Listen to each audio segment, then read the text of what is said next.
Voilà, mais merci pour l'invitation déjà, hein. Je suis content d'être là et je suis surpris de voir autant de personnes.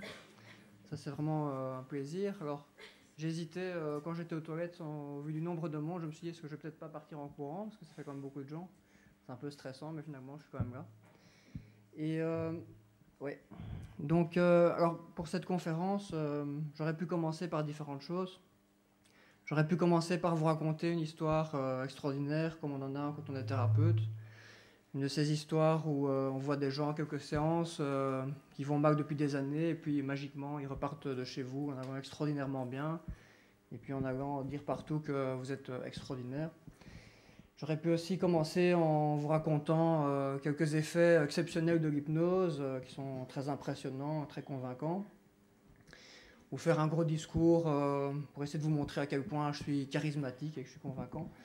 Je vais rien faire de tout ça, parce qu'il y a déjà plein de gens qui font ça un peu partout, et que ça contribue quand même beaucoup à la désinformation sur le domaine de l'hypnose, puisque c'est un domaine où on en parlera un peu tout à l'heure, beaucoup de marketing, pas mal de dérives aussi, et voilà, également pas mal d'informations qui sont simplement pas justes ou déformées, pour différentes raisons qu'on va aborder tout à l'heure. Alors, donc mon objectif aujourd'hui, ça va vraiment être ça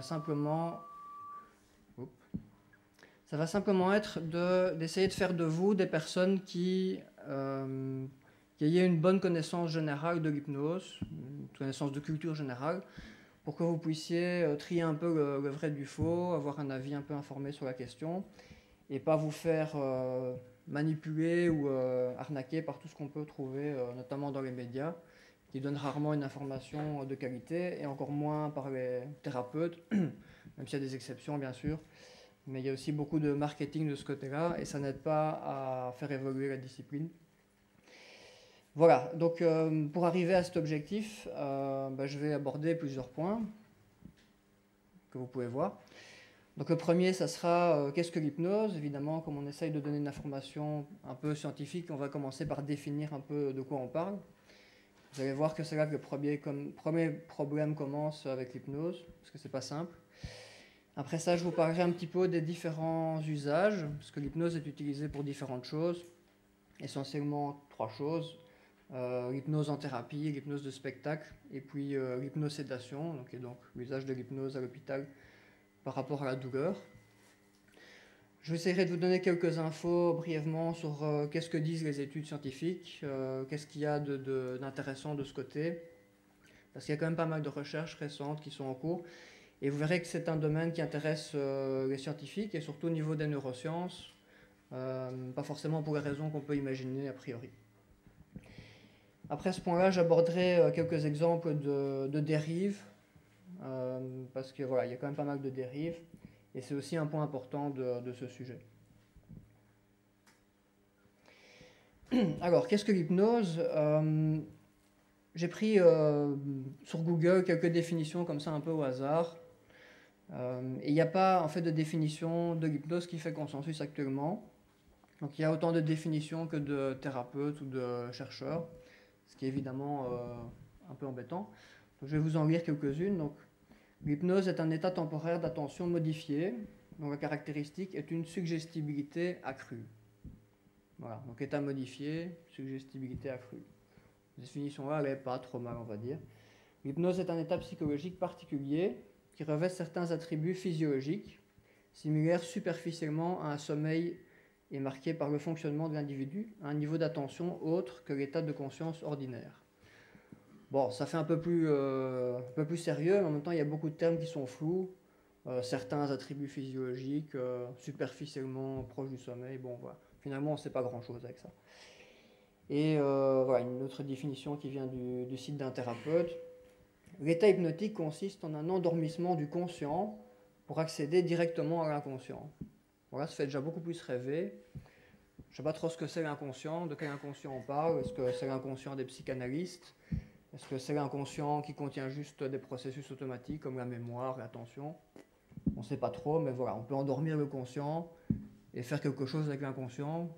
J'imagine que c'est utile. Mais voilà, c'est de nouveau pas très clair en tout cas. Donc ces définitions, elles sont un peu problématiques.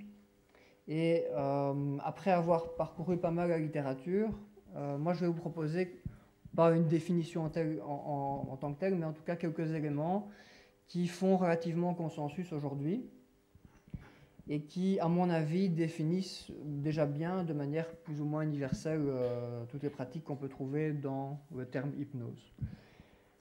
Donc le premier terme qui est important, c'est le terme relaxation. Alors, la relaxation, c'est très rare que ça ne fasse pas partie de l'hypnose.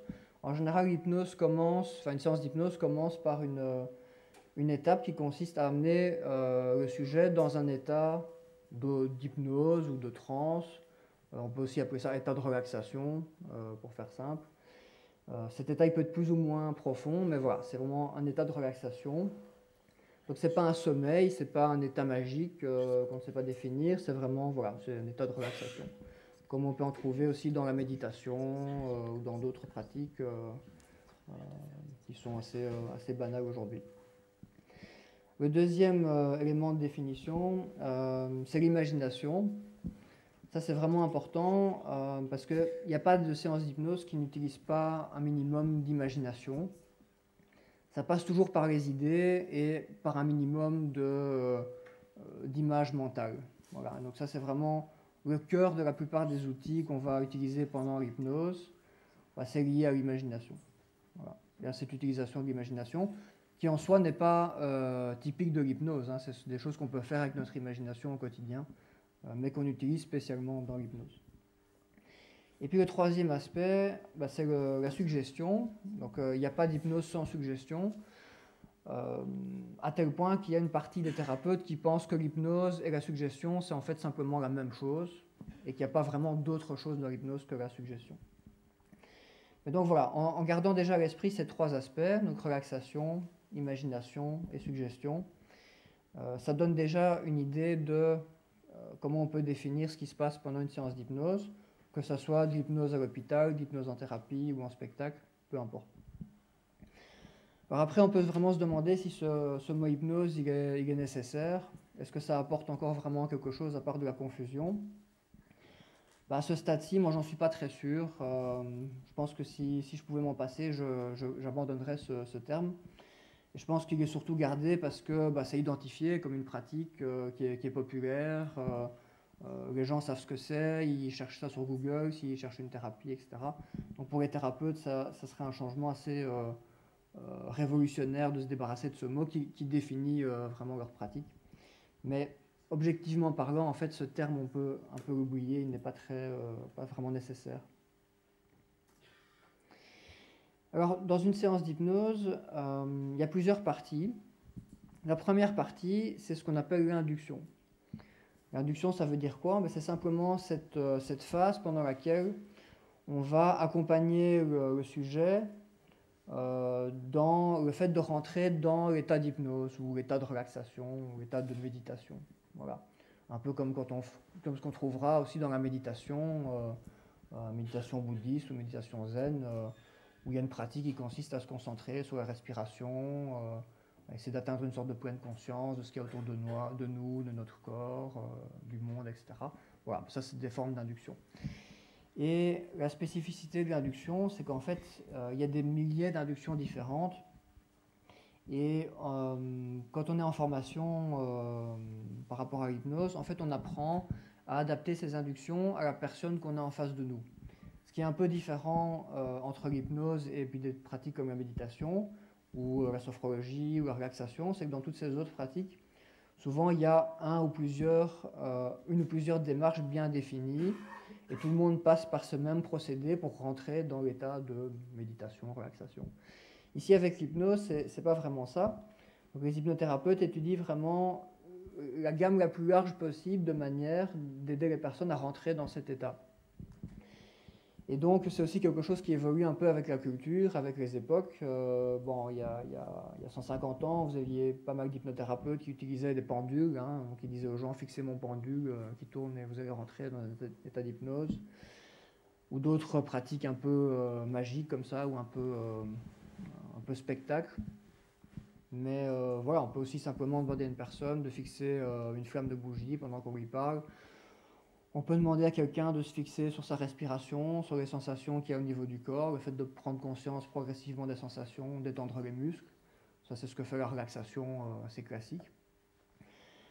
Et on peut inventer encore toute une série d'autres inductions plus compliquées, plus indirectes, qui utilisent plus des méthodes de communication ou de langage pour influencer les gens. Bon, ça, je ne vais pas vous donner des exemples ici parce que ça prendrait un peu trop de temps. Et donc voilà, sachez que le but de l'induction pour un hypnothérapeute, c'est d'adapter cette méthode à la personne et aussi à sa vision du monde, à ses croyances. Donc si vous avez quelqu'un qui vient en disant voilà, moi je ne crois pas à l'hypnose, je ne crois pas que je peux être hypnotisé, eh bien, on ne va pas faire la même induction qu'avec quelqu'un qui a l'air déjà hyper convaincu que c'est un truc extraordinaire. Là aussi, si on a des personnes qui ont une vision du monde très basée sur, je sais pas moi, sur l'ésotérisme, sur l'énergie, sur les vies antérieures, quelque chose comme ça, mais on va aussi adapter notre induction pour que ça lui parle un minimum, quoi. Donc, en fin de compte, c'est juste adapter la communication pour que ça parle à la personne. Voilà, et inversement, si on a un sceptique qui ne croit pas trop, ben, on va utiliser d'autres méthodes. On va par exemple lui dire qu'il n'a pas besoin d'essayer de se relaxer, qu'il n'a pas besoin d'essayer de croire que ça fonctionne, que c'est vrai, et qu'il peut juste essayer de faire ce qu'on lui dit et puis voir ce que ça donne. Voilà, enfin, il y a une série de techniques de langage qui permettent un peu de manipuler entre guillemets les gens pour les amener à faire cette induction.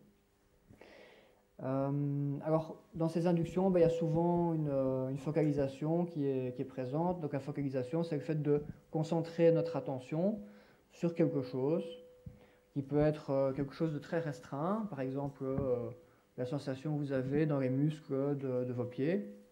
Mais ça peut être aussi quelque chose qui est plus large, la pièce autour de vous, le bruit des gens qui respirent, l'air ambiant. Voilà, tout ça dépend de ce qu'on veut en faire et du type de pratique qu'on est en train de mettre en œuvre. Alors, comme je ne vais pas avoir le temps de faire une démonstration d'hypnose ici, je vais vous montrer un court extrait des cabinets publics de Kevin Finel. Donc, Kevin Finel, c'est le directeur d'un centre en France qui s'appelle l'Arche, qui est un centre de formation, et qui a le grand mérite de publier gratuitement sur Internet toute une série de vidéos qu'il filme pendant ses formations. Voilà. Des vidéos dans lesquelles il montre toute une série d'exercices d'hypnose de différents types qui sont utilisés pour les stagiaires, pour la formation, et qui sont commentés. Et je vais vous montrer un court extrait qui dure juste 4 minutes, et qui vous montrera un peu comment ça se passe cette induction, et aussi comment se passe le reste de la séance, parce que même si le contenu du reste de la séance va être différent, la forme, ça ne va pas changer. Donc quand vous avez vu comment ça se passe l'induction, ben vous aurez cette forme en tête et la forme, elle va rester valable dans tout le reste des séances.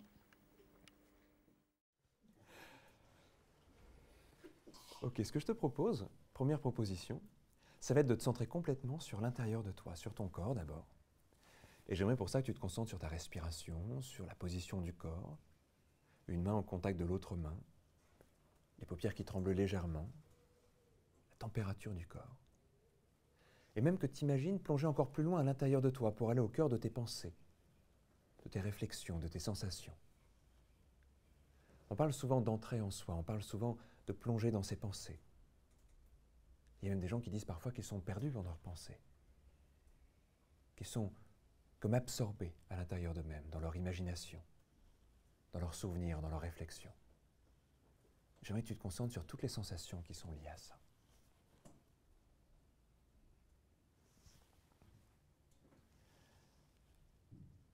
Maintenant, tu vas garder les yeux fermés, je vais te demander de faire presque l'inverse. Tu vas te concentrer sur l'espace autour de toi. Les perceptions auditives, les gens dans la pièce. Comme si tu pouvais englober avec ta pensée, ton écoute, ta présence, toute cette pièce. Percevoir la luminosité derrière les paupières closes. Être particulièrement attentif à ta voix mentale et essayer de te rappeler même des choses que tu as vues avant de fermer les yeux. Presque ressentir chaque personne dans la pièce. Toutes les présences qui sont là. Comme englober avec ta pensée. Avec ton imagination.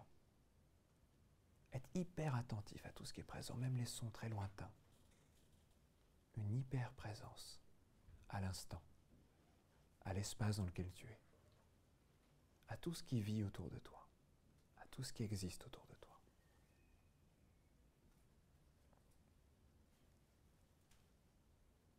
Ok, pour l'instant, on va faire juste une petite pause. Je vais proposer de prendre une bonne inspiration comme ça.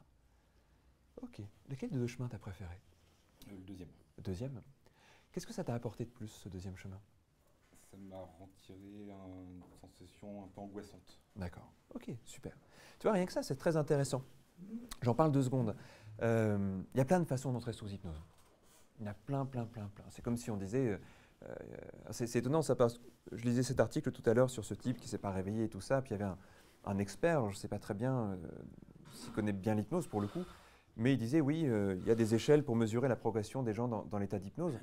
Mais en fait, c'est très illusoire ça, parce que tout le monde ne rentre pas dans la même direction dans l'état d'hypnose. Plein d'états différents, ce serait comme dire, il y a une forme de méditation. Dire, ben non, il y en a plein. Il y en a qui sont centrés sur l'externe, il y en a qui sont centrés sur l'interne. Il y a des méditations actives, des méditations passives, il y a des méditations qui suscitent l'imagination, il y a des méditations qui suscitent l'arrêt des pensées. Ce n'est pas du tout les mêmes directions mentales. C'est pareil pour l'hypnose, et peut-être même en plus qu'il y a des chevauchements entre méditation, hypnose et tout ça. Mais ce qu'on remarque, c'est que tout le monde n'est pas sensible à la même hypnose. Voilà. Donc ça vous donne un exemple d'induction. Merci Kevin Finel.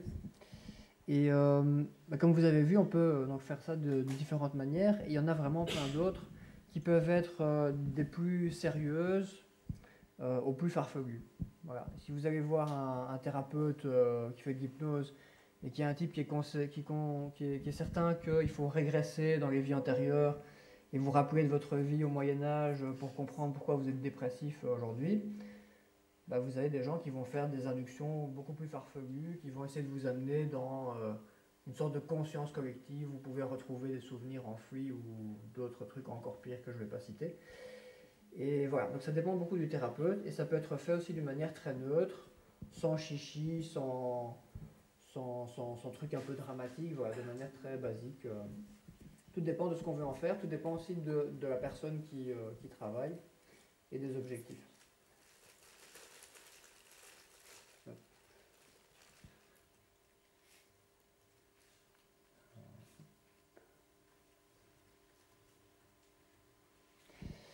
Voilà, alors après cette induction, donc une fois que la personne est rentrée dans un état de relaxation ou dans l'état d'hypnose, eh bien, on va avoir le gros de la séance, et dans cette partie, on va trouver ce qu'on pourrait appeler le contenu thérapeutique, hein, si on parle en tout cas d'hypnose en thérapie ou l'hypnose à l'hôpital pour la douleur.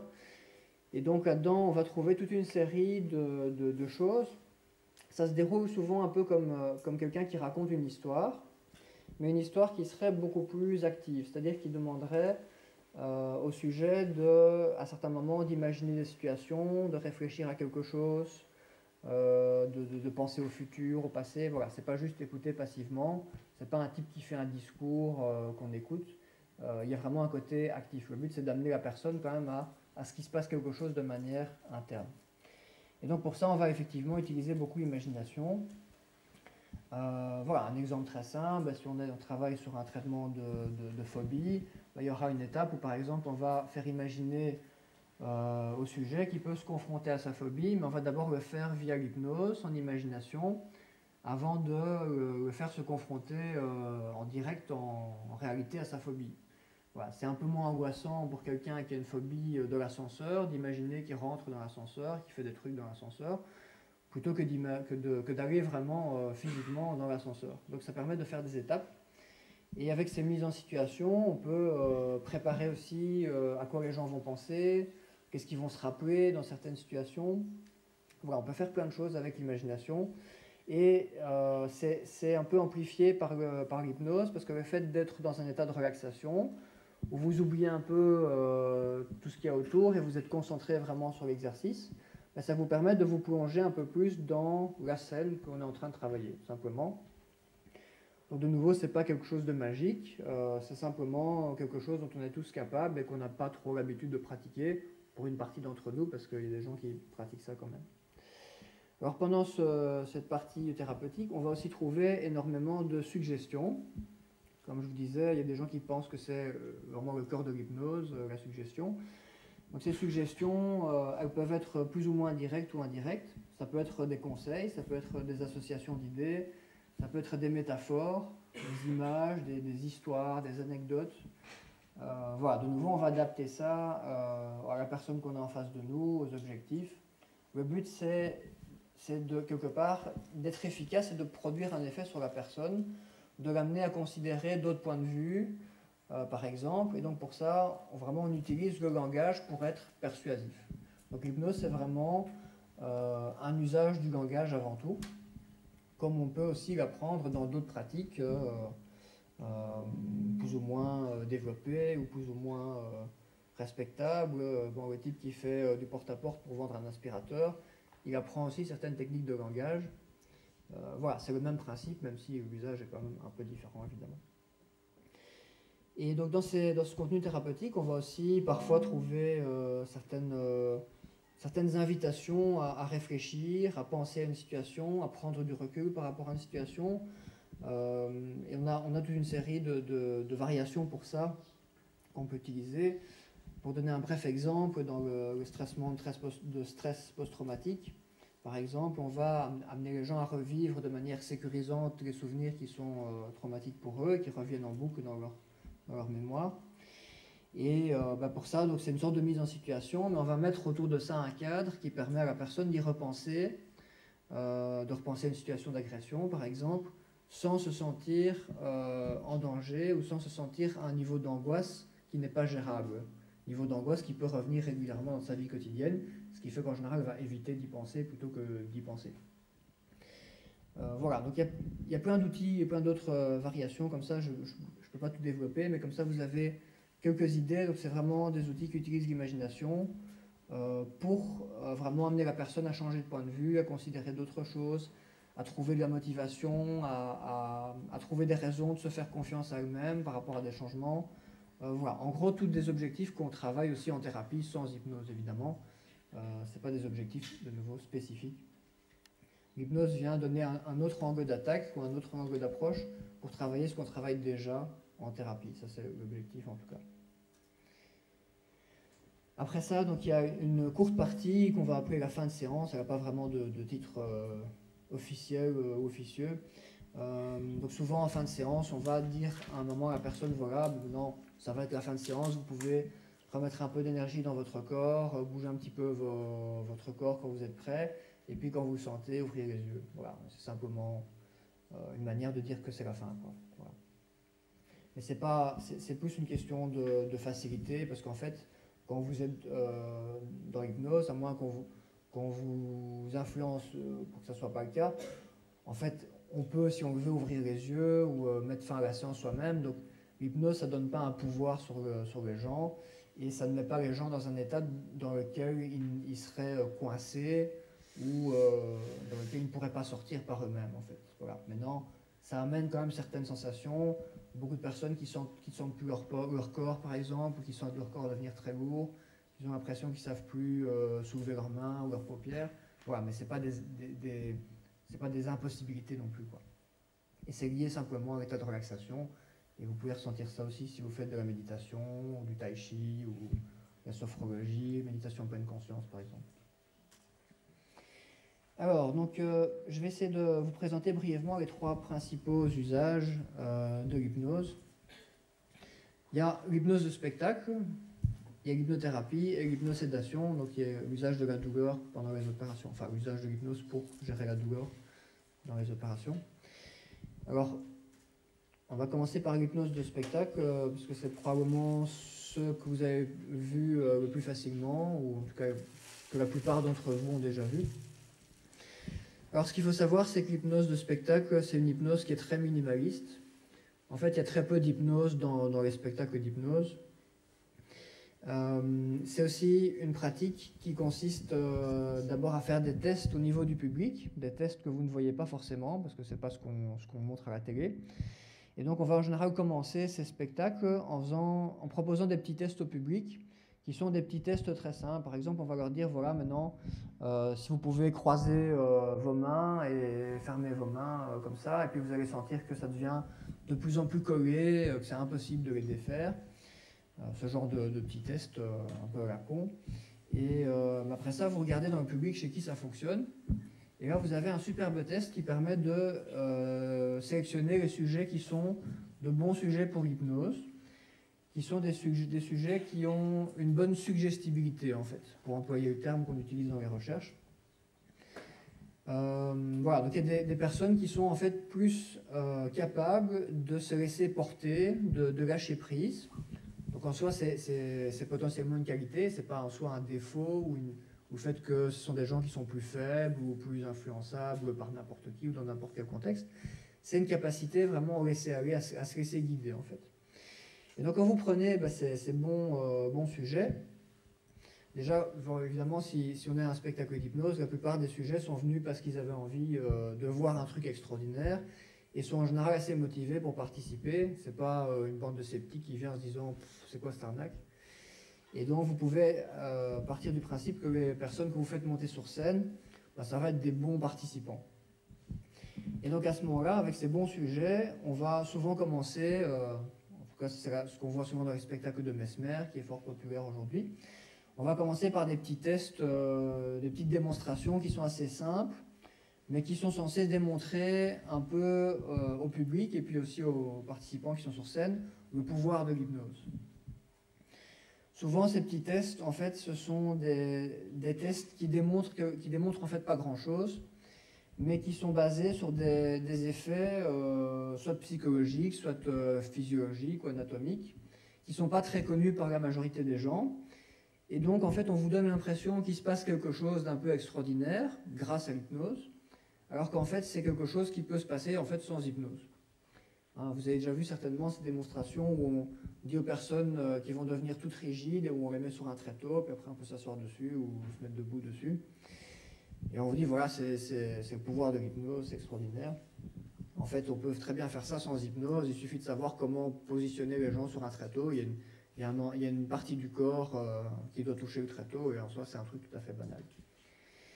Un autre exemple de ça, qui n'est pas tellement utilisé dans l'hypnose, mais qui était très à la mode dans les entreprises à une époque, j'imagine que ça se fait encore parfois, c'était ce fameux exemple des charbons ardents. Donc vous faites un parterre de charbon ardent, et voilà, vous démontrez qu'avec le pouvoir de la persuasion, ou de votre conviction, ou de l'hypnose, ou je ne sais pas quoi, en fait c'est extraordinaire parce que vous arrivez à marcher à pieds nus, à traverser l'avenue de champs ardents sans vous brûler.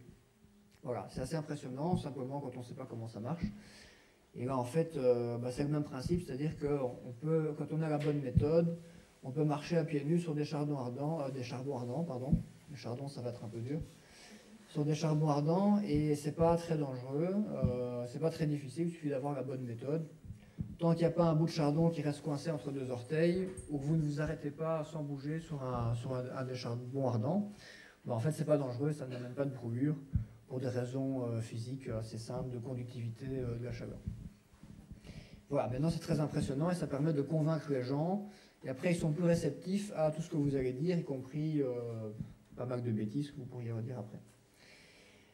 Voilà, alors donc ça c'est pour les démonstrations qu'on va faire. Alors après, au plus, une fois qu'on a un peu convaincu les gens, on va faire des démonstrations qui vont devenir plus impressionnantes. Et on va demander aux personnes, on va leur dire, voilà, maintenant je vais vous toucher le front, puis vous allez tomber endormi, ou vous allez, je sais pas, commencer à penser que vous êtes quelqu'un d'autre, et donc agir d'une autre manière, ou même vous allez penser que vous êtes un chien, et puis marcher à quatre pattes et puis aboyer sur la scène, si on veut vraiment aller dans le ridicule, et voilà. Et voilà, donc ça paraît assez impressionnant de l'extérieur, notamment quand on voit les gens qui ont l'air de s'endormir. Et voilà, il ne faut pas oublier une chose, c'est que ces spectacles, en fait, c'est la même chose qu'un spectacle de magie ou de mentalisme. C'est-à-dire que le but, c'est de vous en mettre plein les yeux, c'est pas de montrer un phénomène scientifique. Et parfois, on oublie ça avec les spectacles d'hypnose parce que les hypnotiseurs de spectacle font tout pour entretenir cette confusion, en fait. Donc évidemment, quand vous voyez un type qui coupe quelqu'un en deux dans une caisse et puis voilà, que la personne est encore vivante, c'est extraordinaire, mais maintenant vous savez que c'est pas vrai, quoi. Il n'y a pas grand monde, je pense, dans la salle qui se dit « Ah oui, il a vraiment été coupé en deux ». Enfin, j'espère en tout cas. Et avec l'hypnose, c'est plus flou parce qu'il y a beaucoup de personnes qui sont convaincues qu'il se passe vraiment quelque chose.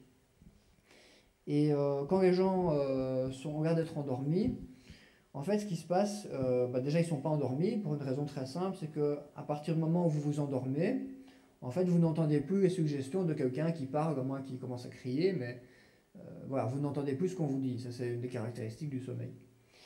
Et donc, voilà, si les personnes s'endormaient vraiment, quand l'hypnotiseur dit à un moment, voilà, maintenant, je vais compter jusqu'à 5, et puis à 5, vous pouvez vous réveiller, en fait, ça ne marcherait pas, les gens continueraient à dormir.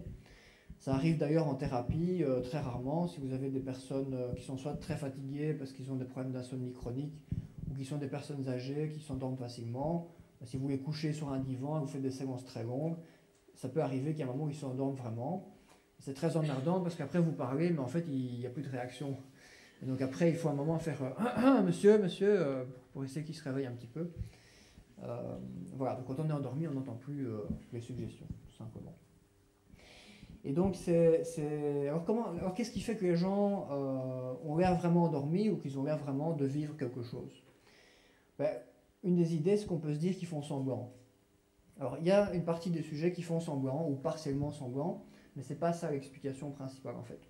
L'explication principale, c'est que quand vous avez des bons sujets sur scène, c'est un peu comme plonger quelqu'un dans un rôle quand il fait du théâtre. C'est-à-dire que quand vous faites du théâtre, vous pouvez vous plonger dans un rôle et ressentir des émotions qui ne sont pas les vôtres, qui ne sont pas celles de ce que vous avez vécu. Parce que vous avez une capacité à vraiment vous plonger dans votre imagination, qui est celui de votre rôle, d'une personne qui a un vécu, qui a des idées, des émotions, et vraiment arriver à lâcher prise et à ressentir ces émotions, donc qui sont vraiment liées à l'imagination de nouveau. Eh bien, c'est la même chose avec l'hypnose. Donc les sujets qui viennent sur scène, en fait, ils sont motivés pour essayer de jouer au mieux possible le rôle que vous allez leur demander. Et donc ils vont se plonger dans ce rôle, et il y a certaines personnes qui sont plus douées que d'autres pour ça, et qui vont vraiment avoir l'impression de vivre une expérience qu'ils ne contrôlent pas, et qui vont le dire, et donc ils ne sont pas en train de mentir, ce n'est pas des faux sujets qu'on a payés à l'avance, même si c'est parfois ce qu'on pense, c'est pas ce que Mesmer fait, Mesmer ne paye pas de faux sujets. Et voilà, donc c'est vraiment cette capacité humaine qu'on a à se plonger dans une sorte de transe, comme pour employer le mot qu'on emploie parfois, qui permet de vivre quelque chose qui est plus conscient, qui se passe un peu tout seul. Voilà. Et là aussi, c'est quelque chose en fait qui vient pas de l'hypnose. En fait, c'est quelque chose qui existe depuis le début de l'humanité, depuis le début qu'il y a des anthropologues, il n'y avait pas d'anthropologues au début de l'humanité, mais en tout cas depuis qu'il y a des comptes rendus de ce qu'on sait de ces époques, les sociétés traditionnelles utilisaient déjà les trans pour des rituels, parfois avec des drogues, mais pas toujours. Il y avait des rituels aussi sans drogue, ou simplement avec la musique, avec un chaman qui donnait certaines directives pour se connecter à l'esprit des ancêtres, par exemple. Eh bien, en fait, il faisait une séance d'hypnose. Donc, il amenait les gens à se plonger dans cette imagination qui était ici. Je vais me connecter à l'esprit de mes ancêtres et ils vont parler à travers moi. Voilà. Et quand on arrive suffisamment à se connecter à cette imagination, on se plonge dans le rôle et on arrive à ressentir des choses comme si c'était vrai. En tout cas, partiellement comme si c'était vrai. Ce qui peut amener des émotions très fortes et des manifestations qui sont très impressionnantes vues de l'extérieur pour les gens qui ne sont pas dans le processus. On peut trouver ça aussi dans des pratiques religieuses, anciennes tout comme contemporaines. Voilà, au niveau protestantisme par exemple, ou catholique, vous avez des courants comme ça religieux, je pense aux courants pentecôtistes, qui font des réunions religieuses où ils vont s'adresser à Dieu. Donc là, il n'y a pas une personne qui guide, il n'y a pas de consigne, chacun fait ça tout seul dans son coin devant la croix ou devant un symbole religieux. Et ils vont se mettre à parler dans une langue inconnue, à se rouler par terre, à se mettre à pleurer, à se mettre à trembler, ou d'autres phénomènes. Et voilà, et là il n'y a personne en fait qui leur dit quoi que ce soit, donc ils ne sont pas hypnotisés, ils ne sont pas influencés, et voilà, ils font ça tout seuls comme des grands. Et c'est un peu le même principe, c'est juste qu'on a cette capacité de se mettre dans une sorte de transe, où on s'oublie soi-même. Voilà. Et ça paraît assez impressionnant, et un peu contre-intuitif, et ce n'est pas encore un phénomène qui est bien connu au niveau scientifique, on ne peut pas encore très bien expliquer comment ça marche en termes de détails. Voilà, et donc il y a un dernier élément qui est important aussi par rapport à ce qui se passe sur la scène, c'est que les hypnotiseurs de spectacle vont utiliser toute une série de phénomènes psychosociaux qui vont amplifier leurs effets, qui vont vous convaincre et qui vont convaincre les personnes qui sont sur scène. Et ce sont des phénomènes d'influence sociale qu'on peut trouver dans d'autres domaines, hein, comme ce qu'on appelle la soumission librement consentie. À partir du moment où vous montez sur scène pour être le sujet d'une expérience et que vous voyez que les autres autour de vous, bah, ils ont l'air de bien réagir, bah, si vous ne ressentez rien, vous allez avoir une pression importante pour essayer de ne pas trop faire tâche et faire comme les autres. Voilà. On a tous cette pression, à des niveaux différents évidemment, mais comme j'ai dit au début, les gens qui sont là pour le spectacle, c'est déjà des gens qui sont bien orientés pour faire ce qu'on leur dit pendant le spectacle. Et d'ailleurs, bon, quand Mesmer passe à la TV, ben, y a pas mal de cas où il essaye hors antenne d'hypnotiser certains intervenants, et ça ne fonctionne pas du tout, et donc ceux-là, on ne vous les montre pas évidemment, on vous montre les bons sujets de nouveau.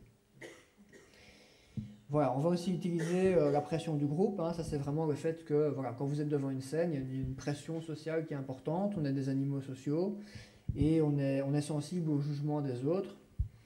Et donc voilà, les autres, vous vous dites à ce moment-là, bah, ils attendent qu'il y ait quelque chose qui se passe, ils attendent que ça fonctionne, donc si je reste là comme un con et je dis bah non, en fait ça marche pas, bon, c'est un peu gênant. Voilà, il y a aussi une autre méthode qui s'appelle le pied dans la porte, hein. Je pique le terme qu'ils utilisent dans la vente, c'est un terme marketing qui consiste à ce que quand vous demandez des petites choses qui sont faciles à accepter, au plus les gens acceptent, au plus ils auront une prédisposition à accepter ce que vous leur demandez après qui est plus difficile. Voilà, ça fonctionne de nouveau très bien avec la majorité des gens. Et on utilise ça pendant l'hypnose de spectacle. On fait d'abord des petites choses faciles que tout le monde peut faire, même en se forçant un peu, et après on augmente le niveau. Il y a aussi des questions un peu de contact physique. Les hypnothérapeutes de spectacle vont souvent toucher les gens. Voilà, le contact physique, c'est aussi quelque chose qui produit des réactions. Voilà, surtout si vous avez les yeux fermés et puis vous avez la main de l'hypnothérapeute qui vient sur vous, ça induit quelque chose, quoi. C'est pas neutre. Ça peut amener une inquiétude, ça peut amener un encouragement, ça peut amener plein de choses. Et les hypnothérapeutes peuvent utiliser ce contact physique adéquatement pour influencer les gens. Et puis aussi un phénomène très important, qui est aussi peut-être un peu contre-intuitif, mais qui est bien présent, c'est que l'environnement est désinhibant. Alors en temps réel, en temps normal, si vous êtes avec des gens, vous êtes chez des amis, à une soirée, puis il y a un type qui vous dit « moi je vais te faire une suggestion, maintenant tu vas sentir comme si tu devenais un chien et tu vas te mettre à aboyer et à courir par terre dans le salon », bah, vous allez vous dire qu'est-ce que c'est que ce fou, et il n'y a pas grand monde qui va faire ce qu'il propose. Par contre ici avec les séances d'hypnose, tout le monde est présent à ce spectacle en sachant que l'hypnose est censée vous faire quelque chose que vous ne contrôlez pas. Et c'est le mythe un peu qu'on entretient avec l'hypnose par ces spectacles. Et donc à partir du moment où on va vous faire quelque chose que vous ne contrôlez pas, ça veut dire quoi? Ça veut dire que vous n'êtes plus responsable de ce qui va se passer.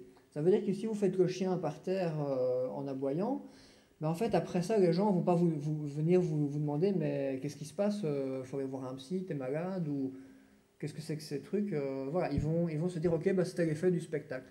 Donc ça vous donne la possibilité de faire ce qu'on vous demande sans devoir l'assumer. Voilà. Et ça c'est un effet très puissant qu'on peut aussi trouver de nouveau dans d'autres contextes, notamment dans des contextes de violence. Si vous avez votre chef qui vous dit voilà, je t'ordonne en tant que soldat d'exécuter les gens ici pour ce qu'ils ont fait, c'est moi qui prends la responsabilité, toi ton rôle c'est d'exécuter les ordres, ben, ça sera plus difficile pour la personne de résister parce qu'il y a une diffusion de la responsabilité qui est en partie prise par le responsable qui donne les ordres. Et donc on peut se déresponsabiliser en se disant bon écoute, je fais un truc mais en fait c'est pas ma responsabilité donc je peux le faire, c'est pas grave. Il n'y a pas besoin d'assumer. Voilà, et puis on en arrive petit à petit à un acte final qui est en général quelque chose d'assez impressionnant et qui va convaincre les gens que l'hypnose a un pouvoir extraordinaire et permet de faire des choses aux gens qui n'étaient pas prêts à faire à la base.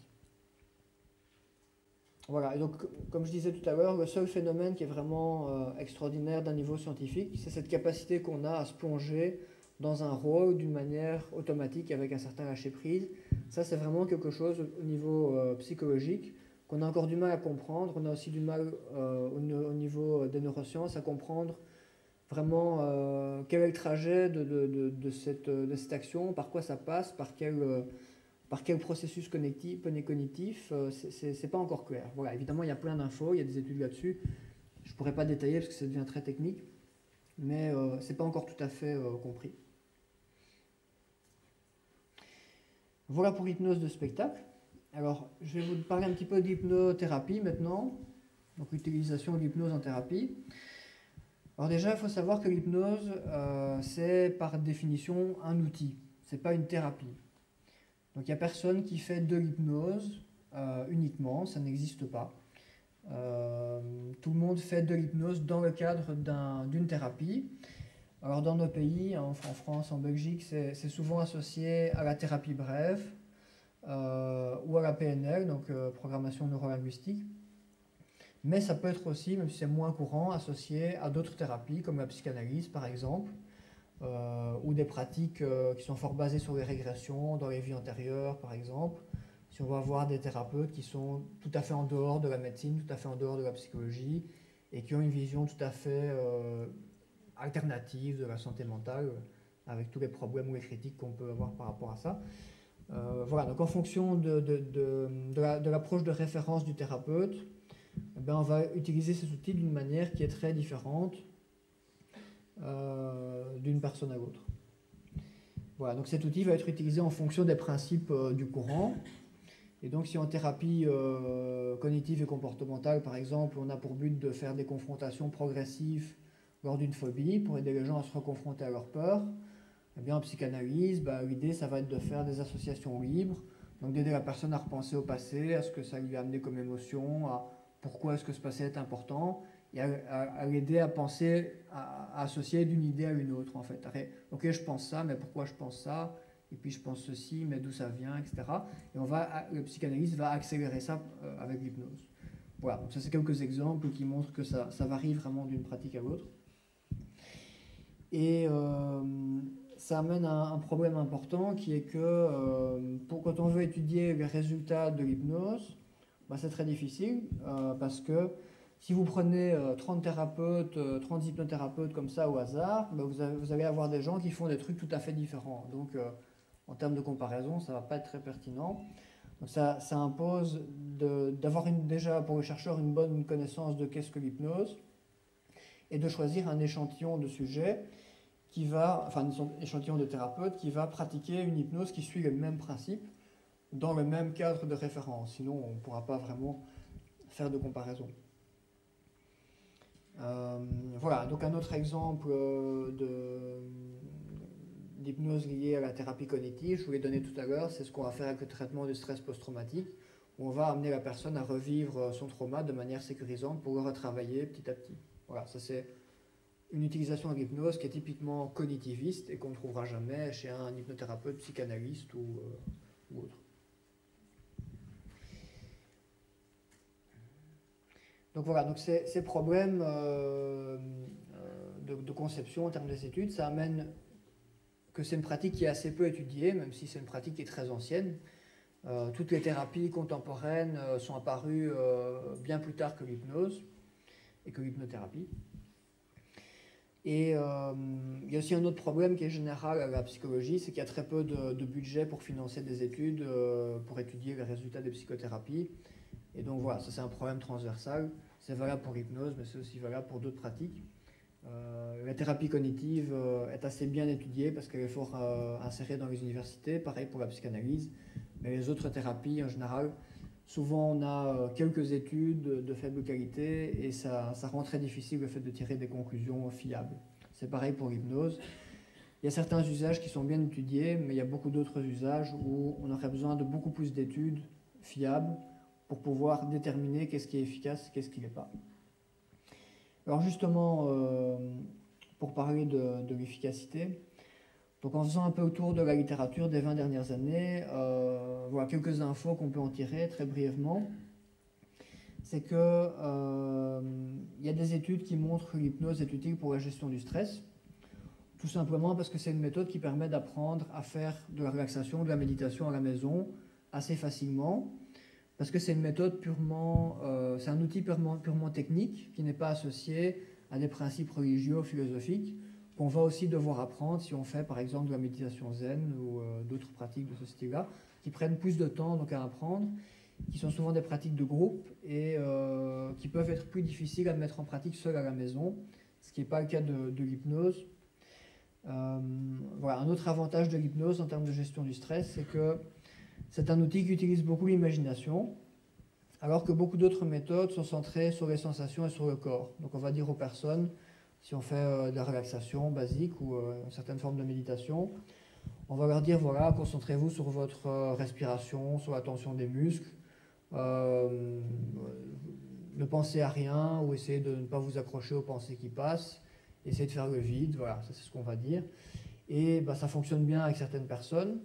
Mais par contre, si vous prenez toutes les personnes qui ont tendance à avoir des idées négatives, parce qu'il y a des problèmes de dépression ou de troubles anxieux, ce sont des gens qui vont systématiquement être parasités par ces idées quand ils essayent de se concentrer ou de se détendre. Et donc, ça va rendre très difficile le fait de se concentrer sur leur respiration, parce qu'ils vont avoir leur cerveau qui continue à tourner qu'est-ce que je vais faire après, qu'est-ce que je n'ai pas fait avant, voilà. Avec l'hypnose, c'est un peu différent, puisqu'on va vraiment aider les personnes, au lieu de les aider à ne pas penser, ce qui est très difficile, je ne sais pas si ça existe d'ailleurs, on va plutôt les amener à utiliser activement leur imagination pour les aider à se relaxer. Voilà, donc par exemple, on va leur proposer, avant la séance, de nous décrire un endroit dans lequel ils se sentent particulièrement bien, détendus, en sécurité, qui peut être un endroit où ils ont été en vacances par exemple. Et on va les aider à imaginer cet endroit, imaginer les détails, les sensations comme s'ils y étaient. Hein, par exemple, la plage, ça peut être imaginé toucher le sable chaud, marcher avec les pieds dans l'eau, sentir les rayons du soleil, entendre le bruit des oiseaux. Voilà, en gros, amener les gens à se focaliser sur les sensations et sur les images, ce qui est un exercice en fait assez difficile, cognitivement parlant, ça demande une grosse concentration. Et donc ça permet de focaliser votre cerveau et votre attention sur cet exercice. Et donc il est beaucoup moins disponible après pour penser à ce qui vous angoisse. Ce qui rend la pratique plus facile donc pour apprendre à faire de la gestion du stress à la maison. Alors une autre chose qui est utile, c'est pas de mettre à jour la protection antivirus, c'est aussi au niveau du traitement du stress post-traumatique. Le traitement du stress post-traumatique, en fait, les concepts de ce traitement, ça a été pensé par Pierre Janet, qui était un psychologue qui a vécu bien avant l'existence des thérapies cognitives, voilà, plutôt à l'époque de la psychanalyse, et qui a conceptualisé ces quelques principes de base qui sont donc de revivre les traumatismes d'une manière sécurisante, en repensant aux émotions, en changeant certains aspects du souvenir, en retriturant un peu tout ça, jusqu'à ce que votre cerveau puisse intégrer les choses correctement et évacuer les émotions qui sont liées aux souvenirs qui restent en mémoire. Et en fait, aujourd'hui, toutes les thérapies qui sont validées scientifiquement pour travailler sur les traumas, comme le MDR et la thérapie cognitive, utilisent ces principes que Pierre Janet avait théorisés quand il faisait de l'hypnose. Voilà, maintenant, depuis évidemment, il y a quand même certaines évolutions, puisque la TCC comme le MDR, ils ont créé des protocoles qui sont maintenant beaucoup plus précis, beaucoup plus fiables pour traiter ce stress post-traumatique, pour traverser différentes étapes, tandis que les hypnothérapeutes à l'époque, ils avaient le principe de base, et puis pour le reste c'était débrouille-toi, on invente une séance sur mesure avec la personne qu'on a en face de nous, et donc ça faisait que c'était un peu une sorte d'art aussi, où le thérapeute devait arriver à inventer un truc comme ça sur le moment, c'était pas forcément le plus optimal. Donc ça a quand même évolué depuis, évidemment.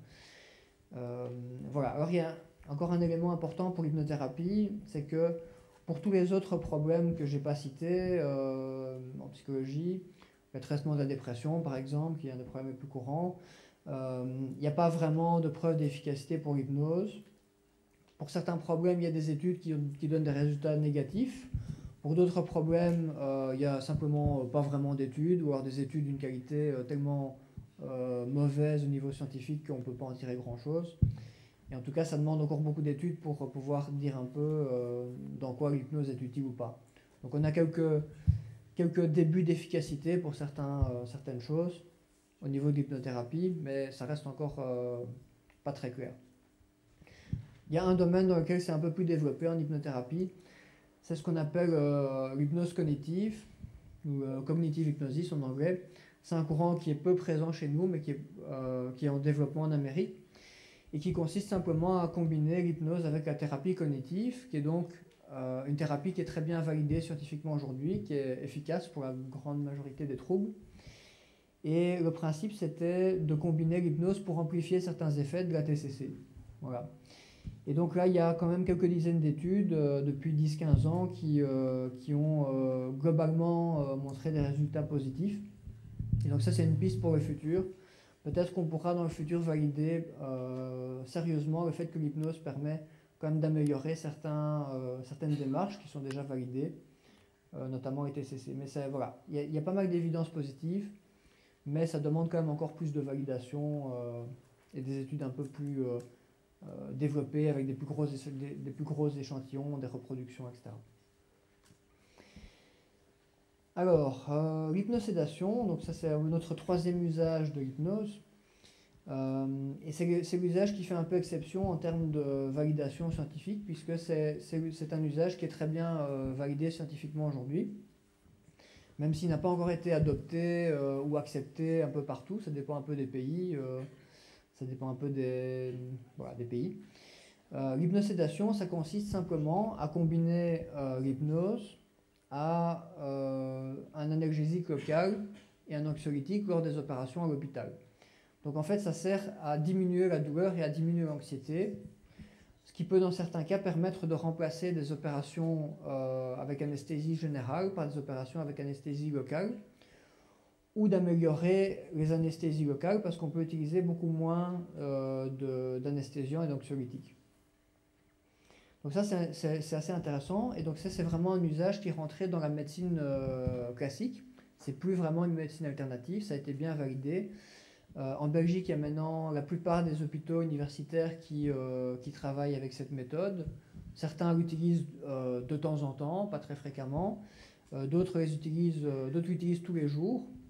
Donc on a l'hôpital universitaire de Liège qui en 2005 avait déclaré avoir opéré 5000 patients avec la méthode. Il continue tous les jours aujourd'hui, donc je n'ai pas les chiffres, mais je pense que depuis le chiffre a augmenté pas mal. Et donc cette pratique a été essentiellement relancée au goût du jour par quelqu'un qui s'appelle Fémonville, qui était médecin anesthésiste, et qui a été un peu recherché des usages de l'hypnose qu'il y avait au 19e siècle, quand il n'y avait pas encore les possibilités d'anesthésie comme on a maintenant. Il y avait certaines personnes, certains chirurgiens qui utilisaient l'hypnose pour diminuer la douleur. Et donc elle a été en fait retester ces méthodes et elle s'est rendue compte que ça fonctionnait assez bien.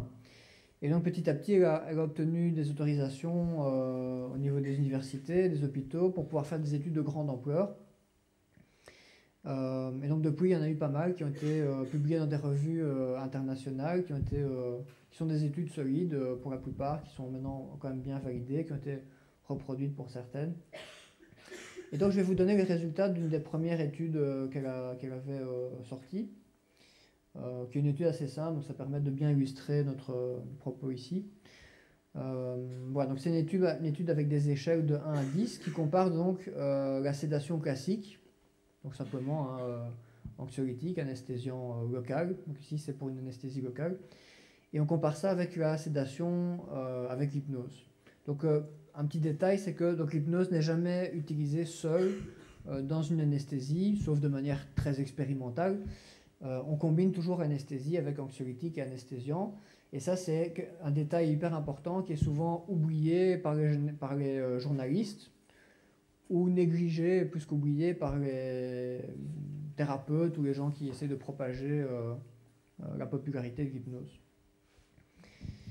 Alors donc le principe c'était très simple, donc on avait donc ce groupe témoin avec anxiolytique, analgésique classique, et puis un groupe qui utilisait l'hypnose.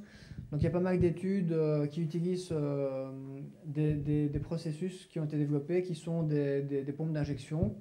C'est-à-dire que vous pouvez donner une dose de base d'antidouleur à votre patient, et puis vous pouvez lui dire, voilà, il y a une pompe à morphine, bah, si vous avez trop mal, vous poussez sur la pompe, quoi. Ouais, ça lui injecte une dose de morphine qui fait effet quasiment instantanément. Et on peut faire la même chose avec le midazolam, donc l'anxiolytique, qui est injecté en intraveineuse. Et donc ce qu'on a observé, c'est que donc elle a mesuré par enquête l'anxiété, la douleur, la dose d'anxiolytique utilisée, la dose d'antidouleur utilisée, la satisfaction des patients et aussi les nausées et les vomissements post-opératoires, qui sont quelque chose d'important parce que ça détermine à partir de quand le patient peut libérer la chambre, repartir chez lui, et donc à partir de quand on peut amener quelqu'un d'autre dans cette chambre. Ce qui est assez important pour les hôpitaux, parce qu'ils ont un roulement qui doit être très bien, très scientifique et très bien déterminé pour pouvoir s'organiser. Alors, en termes d'anxiété, donc il y avait une réduction de l'anxiété qui était quand même marquée. Donc on passe de 7 à 5,5 sur 10. Je répète que c'est toujours sous-anxiolytique, hein, donc c'est une réduction de l'anxiété en plus de l'anxiolytique. Au niveau de la douleur, là on a une réduction qui était plus importante, puisqu'on passe de 4,9 à 1,3, ce qui est quand même assez important. En termes de dose d'anxiolytique, voilà, on a à peu près un tiers de la dose qui a été utilisée pour les patients avec l'hypnose. En termes d'antidouleur, on a réduit d'un tiers à peu près la dose utilisée. Au niveau de la satisfaction des patients, on a une satisfaction des patients qui est quasi totale après les opérations, donc proche du 100%, pour 73% pour les opérations classiques. Et en termes de nausées et de vomissements post-opératoires, on passe de 26% à 2%. Donc en gros, il y a eu peu de nausées et de vomissements post-opératoires. Voilà, donc là, ces premières études, on a des résultats assez impressionnants. Je vais quand même préciser, donc il y a eu pas mal d'études qui ont réévalué ces mêmes paramètres. En général, les résultats dans les études plus développées ou plus modernes sont un peu moins impressionnants, hein. Ça arrive souvent quand un chercheur fait une étude sur sa propre pratique, il essaie de promouvoir à un niveau très local. Bon, on a plus facilement des biais qui rentrent en jeu, qui peuvent un peu gonfler les résultats. Donc je pense que les résultats réels ils sont un peu plus faibles que ce qui est indiqué ici. Mais malgré tout, ils sont globalement validés et ils sont maintenus. Voilà, alors il y a d'autres différences qui ont pu être observées par les chercheurs. Donc en termes de fréquence cardiaque, de tension artérielle et de fréquence respiratoire, ça augmente beaucoup moins quand on utilise l'hypnose. C'est évidemment lié essentiellement au stress. C'est une alternative aussi intéressante pour les patients phobiques ou très fragiles, puisque vous savez que les anesthésies, c'est pas sans risque, surtout l'anesthésie générale. Et donc parfois, si on peut réduire les doses, donc les effets, la profondeur ou la durée de l'anesthésie, bah, c'est toujours ça de gagner. Et il y a aussi des patients qui sont phobiques des anesthésies, qui ne veulent absolument pas qu'on leur fasse certains types d'anesthésie, donc ça permet de compenser un peu ça, dans certains cas. Alors il y a aussi des inconvénients à cette méthode. L'opération dure plus longtemps, en moyenne 25% d'après Frémonville.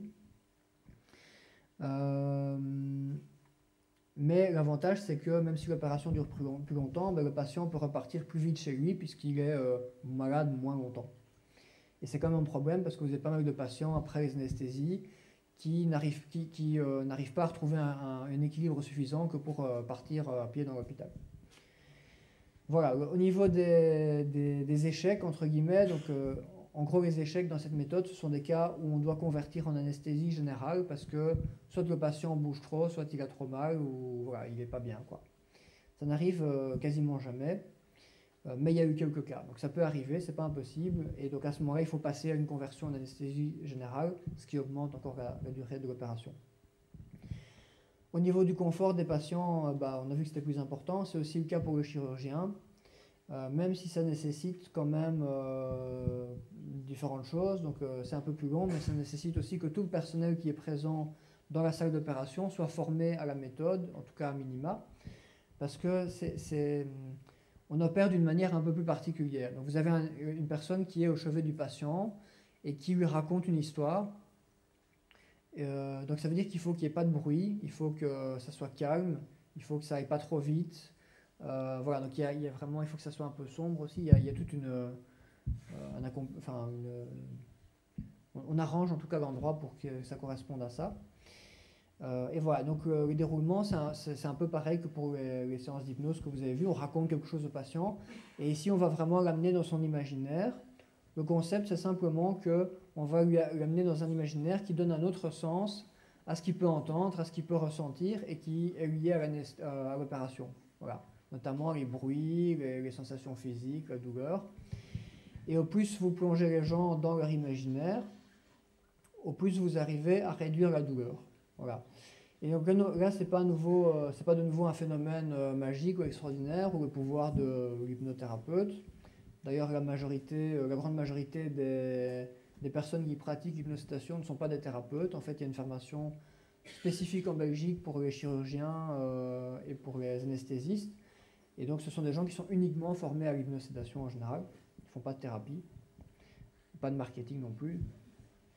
Et voilà, donc on va vraiment raconter une histoire, plonger le patient dans son imaginaire, ce qui fait que votre cerveau, au plus il est plongé dans un autre imaginaire, au moins il va penser, être focalisé sur ce qui se passe, par exemple sur une blessure que vous avez qui est censée amener une douleur. Et donc au moins il va vous amener ce signal de douleur. Parce que la douleur, ce n'est pas quelque chose qui est lié à la blessure. Hein. Si vous mettez un couteau dans la jambe, bah, ce n'est pas votre jambe qui vous fait ressentir la douleur. Votre jambe elle envoie simplement un signal nerveux à votre cerveau qui reçoit ce signal qui se dit « Ah ok, maintenant je dois prévenir la personne qui a de la douleur. » Alors hop, j'envoie de la douleur. Et donc quand votre cerveau il est focalisé sur autre chose, bah, ça va diminuer ce processus. Ça ne va pas le faire disparaître. Hein. On ne peut pas faire disparaître la douleur. Ça ne marche pas. Sinon on n'emploierait pas d'anesthésiant, évidemment. Mais on peut quand même bien la diminuer par ce processus qui est assez naturel.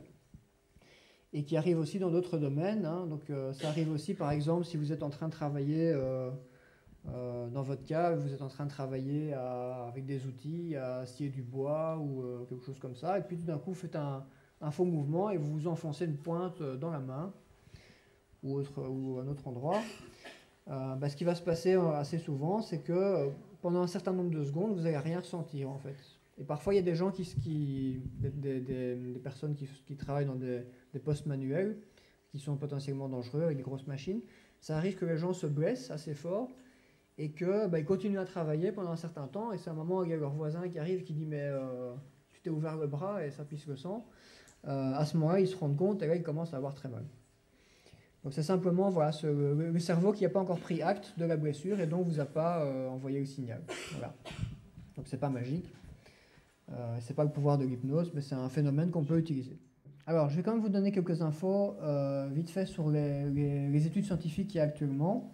Donc, il y a pas mal d'études au niveau neurosciences qui n'étudient pas spécialement les résultats des thérapies, mais qui étudient les effets de l'hypnose sur les sens et sur la mémoire. Parce que les hypnothérapeutes, depuis toujours, prétendent avoir un effet sur les sens et sur la mémoire. Par exemple, en étant capable de vous faire oublier certaines choses, ou en étant capable de vous faire ne pas ressentir certaines sensations, ou ressentir certaines sensations qui n'existent pas. Par exemple, si on vous dit, voilà, je vais vous poser une pièce de monnaie qui est brûlante sur la main, bah, vous allez ressentir la brûlure. Voilà, c'est des choses qui fonctionnent partiellement. Et donc, pendant longtemps, on a pensé que les gens faisaient un peu semblant, ou que c'était la soumission librement consentie à l'autorité. Et en fait, ces 10 dernières années, il y a eu des publications majeures dans les plus grosses revues de neurosciences du monde, par exemple Neuron et Nature Reviews Neuroscience. Et donc ces études ont démontré expérimentalement que l'amnésie post-hypnotique est quelque chose qui fonctionne et qui existe. Et ça a été rendu possible par l'imagerie cérébrale, puisqu'on a pu observer au niveau de l'imagerie que les personnes, quand on leur remontrait certaines informations, par exemple des images qu'on leur a montrées, après une suggestion d'amnésie, on a pu observer que les zones dans leur cerveau qui sont censées réagir ne réagissaient pas. Ce qu'on ne pensait pas possible, on ne pensait pas que les gens pouvaient influencer ces zones en fait. Et donc ces études ont ouvert des nouvelles portes d'études en termes de fonctionnement de la mémoire, et ça a démontré quelque chose qui est assez étonnant. Mais ce n'est pas une amnésie partielle, on oublie une partie des détails, mais pas tout. Donc si on vous dit d'oublier ce que vous avez vu pendant un documentaire, vous allez oublier certaines parties, mais pas tout. Et le plus incroyable, c'est qu'après, si on refait une suggestion d'hypnose qui dit que vous allez retrouver l'accès à cette info, eh bien ça fonctionne, et ça aussi, ça a été démontré expérimentalement par des études vraiment hyper fiables et très très bien réalisées. Donc ça, c'est vraiment important, parce que même moi, quand j'ai fait mes études, honnêtement, j'y croyais pas. Voilà. Je ne pensais pas que l'amnésie post-hypnotique, ça fonctionnait, et j'étais assez surpris en lisant ça. Et on peut faire pareil pour suggérer des sensations. On peut notamment créer des synesthésies. La synesthésie, c'est le fait de percevoir un sens avec un autre, par exemple de voir de la musique. C'est une condition qui est pathologique à la base, qui est liée à certaines maladies. Et on peut aussi créer ça par hypnose. Et on a pu mesurer au niveau de l'activité cérébrale que ça avait les mêmes effets que quelqu'un qui a vraiment cette pathologie, en fait. Et donc ça va permettre de mieux comprendre le fonctionnement de ces pathologies qu'on pourra donc partiellement simuler par l'hypnose. Voilà, alors je vais aborder mon dernier point, qui est celui des dérives. Je prends encore 5 minutes, hein, je me permets. Donc il y a beaucoup de marketing abusif dans l'hypnose, beaucoup de prétentions extraordinaires. Je vais citer la plus courante actuellement, la plus populaire, c'est le fait que l'hypnose, ça pourrait permettre d'arrêter facilement de fumer. Vous avez des centres d'hypnose qui prétendent qu'il y a des résultats extraordinaires, genre 90% de réussite avec leur programme. Voilà, ce qu'il faut savoir, c'est que les sevrages, c'est un des domaines les plus étudiés en psychologie. Et on a des tonnes et des tonnes d'études sur les effets des sevrages à long terme. Et quand un programme de sevrage fait plus que 40% de réussite après un an, bah c'est déjà fantastique. Et plus que 50% de réussite, ça n'existe pas. Alors quand vous voyez un thérapeute qui vous dit 90% de réussite pour arrêter de fumer, bah vous savez déjà que soit c'est une arnaque, soit le type a réussi à s'auto-convaincre tellement bien que... voilà. Et souvent ça arrive parce qu'ils mesurent les résultats à la fin de leur séance. On fait 2 séances et puis on fait arrêter les gens, puis on leur revoit une séance. Ils disent « Ah oui, ça marche bien pour l'instant, ça fait une semaine. » Alors on se dit « Ok, ils ont arrêté de fumer, on note le chiffre, puis voilà. » Évidemment, les études sérieuses, on mesure dans 6 mois ou dans 1 an, et là on se rend compte que la plupart des gens ont rechuté. Et l'hypnose n'apporte pas grand-chose par rapport à ça, contrairement à la thérapie cognitive qui peut aider pour certains aspects ou à certains médicaments, genre Pixouziban par exemple. Voilà, alors il y a aussi la problématique des faux souvenirs. Donc les thérapeutes qui utilisent beaucoup les régressions, donc ils sont persuadés que les causes de vos problèmes se trouvent dans des souvenirs oubliés, quand vous étiez encore dans le ventre de votre mère ou dans une vie antérieure au Moyen-Âge où vous étiez un chevalier ou je ne sais pas quoi d'autre. Eh bien, ils vont essayer de vous amener à vous rappeler de ça en vous suggérant que ça existe. Et parfois, il y a des gens qui pensent même que ça existe. Et ce qui va se passer, c'est quand on suggère qu'une personne est capable de retrouver une info qu'elle n'a pas en mémoire, le cerveau va inventer en fait. Et au plus on est dans cet état suggestible, au plus votre cerveau va inventer. Et ça, c'est très très grave, très très problématique, parce qu'il y a des gens à qui on a suggéré qu'ils pouvaient retrouver comme cause de leur dépression le fait qu'ils avaient été abusés par leurs parents. Et ils se sont dit « Ah ouais, je me rappelle ça, en fait ça a l'air vraiment vrai. » Et en fait, c'était pas vrai. Il y a plusieurs personnes qui ont été condamnées à tort. Ça a été un gros scandale, enfin des gros scandales dans les années 80, qui ont donné lieu à beaucoup de débats. Et voilà, en fait, c'est simplement ça. C'est quand on insiste pour retrouver un souvenir qu'on n'a pas, on va inventer. Et après, c'est impossible de savoir ce qui est vrai et ce qu'on a inventé. Et donc là, je vous laisse imaginer les dégâts en fonction de ce qu'on essaye de retrouver. Voilà, donc ça, maintenant, il y a beaucoup d'hypnothérapeutes qui font gaffe à ça et qui sont au courant, heureusement, mais ce n'est pas le cas de tout le monde. Voilà, alors je vais terminer sur un dernier exemple qui est un exemple d'usage malveillant de l'hypnose, puisqu'il y en a aussi, même si beaucoup de thérapeutes font des erreurs sans être volontairement malveillants, ils sont juste convaincus de leur truc et donc ils font des erreurs, mais ça part d'une bonne intention. Il y a aussi des gens malveillants, et donc pour ça je vais vous citer un cas que j'aime beaucoup, qui est le cas Emma Woods, qui a un nom d'emprunt, vous pouvez trouver ça sur Google si vous cherchez. Emma Woods, donc c'est une personne qui pensait une adulte qui pensait que ses problèmes étaient dus au fait qu'elle avait été enlevée par les extraterrestres et que ça lui avait laissé des traumatismes inconscients qu'elle avait oubliés. Et il y a pas mal de personnes qui pensent ça, enfin aujourd'hui. Et donc elle a été voir un spécialiste autoproclamé de cette méthode de régression par hypnose qui prétendait aider les gens à retrouver ces souvenirs d'enlèvement et d'abus extraterrestres. Et voilà, en fait, elle s'est rendue compte à un moment que ce qu'il faisait avec l'hypnose, c'était en fait assez foireux. Et elle a enregistré de manière audio la plupart de ses séances et les a publiées après sur Internet. Et donc, en écoutant ces séances, on a pu se constater que c'était quelque chose d'absolument hallucinant, puisque progressivement, en fait, ce que l'hypnothérapeute faisait, j'ai un peu du mal à l'appeler hypnothérapeute, c'était d'essayer de la convaincre petit à petit, de l'influencer pour lui convaincre que qu'elle avait été vraiment enlevée par les aliens, et qu'en fait, il venait même la retrouver le soir dans sa chambre, qui la paralysait, ce qui expliquait ses sentiments de paralysie, qui était en fait de la paralysie du sommeil, qui est un phénomène médical, et que quand il la paralysait, en fait, il profitait de ça pour abuser d'elle, pour lui faire des trucs absolument horribles que je n'oserais même pas citer ici. Et voilà, au plus ça augmentait, au plus il essayait de la convaincre de ses idées complètement dingues. Et donc voilà, à un moment, il finit par lui conseiller de porter une ceinture de une ceinture de chasteté avec des pointes pour se protéger des méchants aliens qui allaient essayer de la violer pendant la nuit. Voilà, et donc je voulais imaginer aussi les dégâts sur des gens qui croient vraiment que c'est possible à la base et qui se retrouvent chez un type pareil. Il continue encore à faire ça aujourd'hui et il écrit plein de bouquins à succès. Voilà, donc ça c'était un des exemples de dérives par rapport à l'hypnose, et il y en a d'autres que je ne vais pas citer aujourd'hui. Et voilà, merci beaucoup.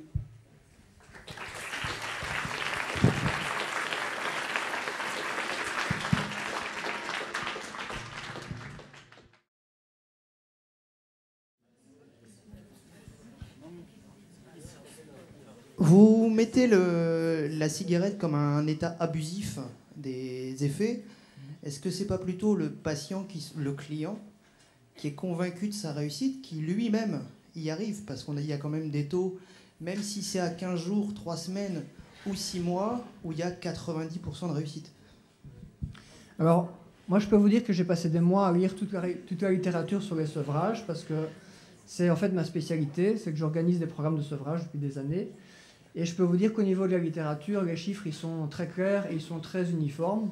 Quand on va voir plus loin, et pas à 2 semaines, on a des résultats très faibles, et ce pour toutes les méthodes, hein. C'est pas que pour l'hypnose. Les patchs, c'est pas efficace, c'est moins de 10%. Hein. Bon. Donc oui, l'hypnose, ça peut aider, mais évidemment, si on mesure les résultats après une semaine, comme on sait très bien au niveau des études que beaucoup de gens vont rechuter plus tard, après 1 mois, 2 mois, 3 mois, mais qu'est-ce que ça vaut? Hein, si moi je fais un programme de sevrage en groupe avec le tabac, et que le lendemain je demande à tous les gens comment ça va, est-ce que vous avez arrêté de fumer, bah oui, moi aussi je peux dire 90% de réussite. Mais si on retourne dans 6 mois, bah, le chiffre il sera beaucoup plus bas.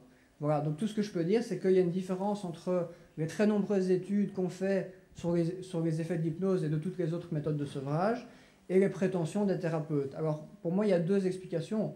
Soit le thérapeute se trompe, parce que par définition, un thérapeute est très mal placé pour mesurer ses propres résultats. Voilà, soit il y a des thérapeutes qui arrivent à faire des effets extraordinaires, 90% de réussite, et à ce moment-là, il faut qu'ils se fassent connaître et qu'ils publient, parce qu'ils méritent le prix Nobel de médecine. Voilà. Oui, c'était juste pour revenir sur le tabac. Est-ce qu'il n'y a pas une question de croyance aussi là-dedans? Parce que si on part aussi de la croyance que les personnes vont rechuter, on leur fourgue un peu cette croyance dans le cerveau, puisque voilà.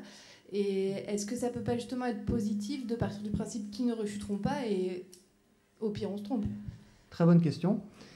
Je vais vous répondre très simplement. Si vous venez chez moi et que vous me dites ça fait 10 ans que je suis en dépression, je suis au bord du suicide, est-ce que vous pouvez me promettre que vous allez me sauver? Est-ce que si je dis oui, ça va être une bonne chose? Alors ça va certainement peut-être augmenter ma chance d'y arriver, parce qu'elle va être convaincue, et être convaincue, ça amène des changements dans la personne. Ça veut dire qu'on va penser autrement, qu'on va agir autrement, et ça amène des effets, ça c'est clair. Maintenant, il y a des limites aux prétentions qu'on doit faire. Il y a une limite entre l'éthique et puis le marketing ou le baratin. Voilà. Évidemment, cette limite, elle est difficile à définir. Mais moi, je pense qu'on ne doit pas, qu'il y a une limite à ne pas dépasser, c'est de prédire des résultats qui sont faux. Maintenant, on peut dire aux gens que dans pas mal de situations, ça peut aider partiellement ou totalement. On peut tourner ça d'une manière qui est honnête et qui est quand même encourageante, mais pas en balançant des 90% de réussite, comme on a entendu. Bien sûr, puisque objectivement, c'est possible. Il y a pas mal de gens qui arrivent à arrêter de fumer. Ça fonctionne. Mais pas à 90%. Quoi.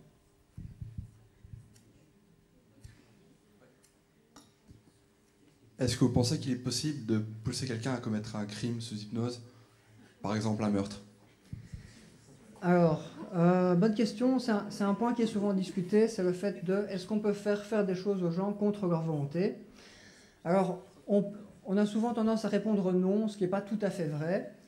Avec un peu de surprise, avec un peu de manipulation, on peut amener à faire des choses mineures contre la volonté des gens, ou en tout cas de manière très temporaire, mais ça reste quand même des trucs très limités, quoi. Alors, effectivement, l'exemple du meurtre, non, j'y crois pas absolument. Et il n'y a rien dans les données scientifiques ou dans tout ce qu'on connaît de l'hypnose qui peut permettre de penser que ça a un sens, de penser que c'est possible.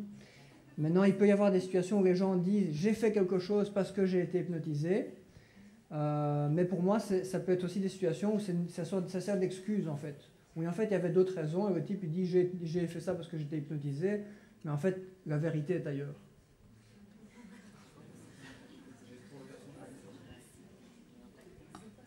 Est-ce que vous voyez le magicien Darren Brown? Vous Oui, voyez bien sûr. du coup, il me semble qu'il avait fait une sorte d'émission où il poussait des gens, il les hypnotisait pour les pousser dans le vide, en fait, enfin pour les pousser à pousser des gens dans le vide. Et du coup, qu'est-ce que vous en pensez?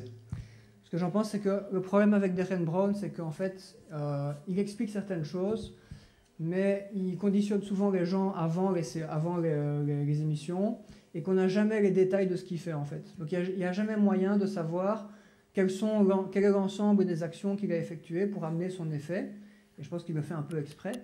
Et donc pour moi, Darren Brown, c'est pas juste démontrer ce qu'on peut faire avec l'hypnose, notamment, il ne fait pas que de l'hypnose, mais c'est aussi faire illusion, faire un spectacle et faire réfléchir les gens. Voilà. Et donc pour moi, ça n'a pas valeur de preuve. Donc moi, en fait, j'ai entendu parler d'auto-hypnose. Donc je voulais savoir si seul, on pouvait arriver au même état.